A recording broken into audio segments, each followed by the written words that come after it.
What's going on, everyone? Big D here. It's time to review Gotham Season 1, Episode 13, titled Welcome Back, Jim Gordon.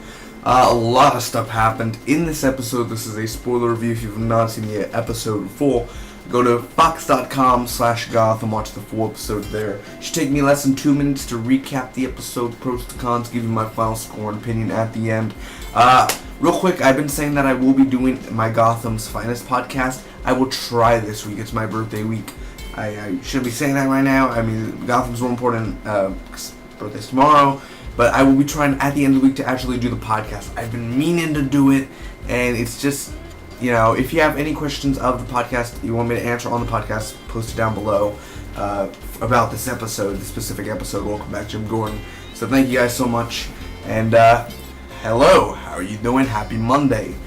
So first off, it opens up where, this crime happened and this witness comes in. The witness gets killed. Bob is to torture Fish. Butch is literally kicking ass in this episode, man. He knows how to kick ass. He beat up 2 guards and he saves Fish. Fish does not get harmed much besides getting a little bit, hit. And she spit on Bob. But Bob got pretty knocked out by Butch. Delaware is arrested. Delaware is Rat Boy from Sons of Anarchy, so that's really awesome.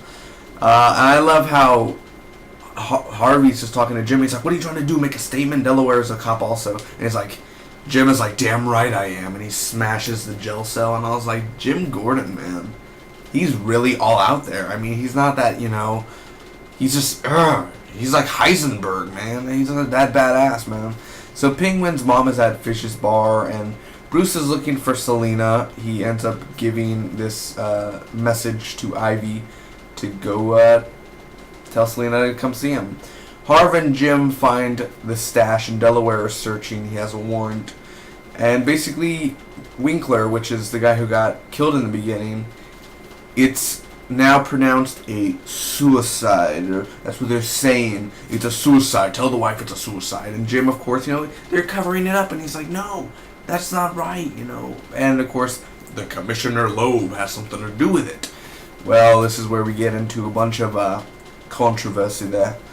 So, Nigma gives this letter to Miss Kringle, and he's called a creep later because later these bullies, Flask and all them are reading it, and they're just bullies. They're dicks, man. And Nigma's called a creep, and he felt bad. I get a chill. I literally get a chill in my vibe because I have feelings, man. I'm like, dude, this is not right the way they're treating him, and I hope they will all pay for what they do. Like, literally, Nigma is going to cut a lot of them up. Of course, TV style, not like literally, but he's going to mess with their heads for sure. Zaz kills Bob. I should point that out. Don't know why he killed Bob. I mean, Bob could have been a builder or something, but whatever. Penguin's drunk and Fish arrives. One of the best moments of the episode, man. His face. Bruce was in Switzerland. I should point that out. And Selena doesn't want Bruce. Basically, she's like, "You're hassling me, kid." And she's enough, And Bruce is kind of weighing in on her. But he's young. I mean, I want them to have a little love connection here. Love like, "Hey, I'm into you. Are you into me? And if you're not into me, well, get used to it. I'm going to be around you a lot, so just get used to it." But, of course, she ends up saying, like, "I lied. I never saw your parents murder," which, that's bull. That's bull. You were there when the murder happened. That's a lie. You saw it. Now, whether she saw him before he put the hood on, but she was there for the murder, so that is, she's lying there. Delaware and his wife is getting tortured.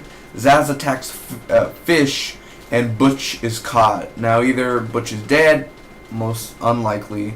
That's not likely. He's mostly captured. Fish escapes. Selena was lying, and then Flask gets arrested.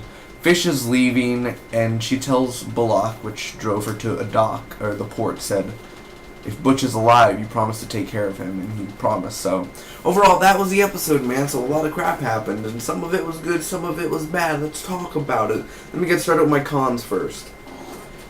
First off, Poison Ivy. don't show her unless you're going to do something with her character. Now, remember the first 10 episodes before we went in the mid-season break? They only showed her like three times, and that's it. You're barely showing her out of 1 or 2 times out of this whole, but you're not doing anything for the character. You're not doing it justice. It's not going anywhere.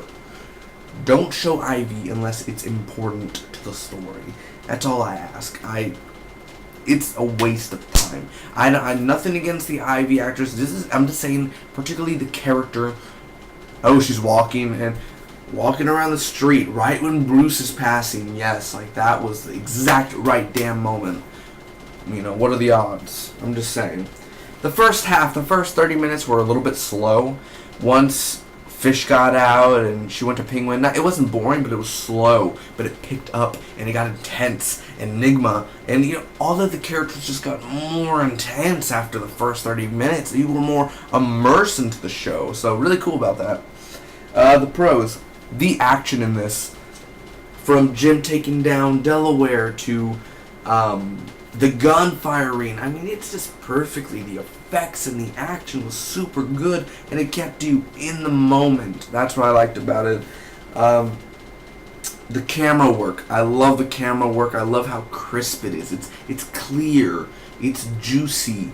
The camera work is sexy. That's all I could say about it. The acting. First off, again, Bruce Wayne and Selena Kyle. 2 weeks ago and a week ago, I was bitching about Bruce Wayne not being in the show. You brought him back, and you did it justice, baby. I like the Bruce Wayne character. And I'm not bitching about, like, oh, we need to see Batman. I'll wait. We're going to have Ben Affleck as Batman. We're good. We're good. We don't need Batman. Not now. We have Arrow and the Flash already. We don't deserve all this TV shows we're getting. We don't deserve it one bit. But we're getting it, and, hey, congrats to us, man. But just Selena and Bruce, that intense moment, they acted it so freaking well, man. And I had the feeling, because from personal of hassling or something, a person saying, hey, you're hassling me.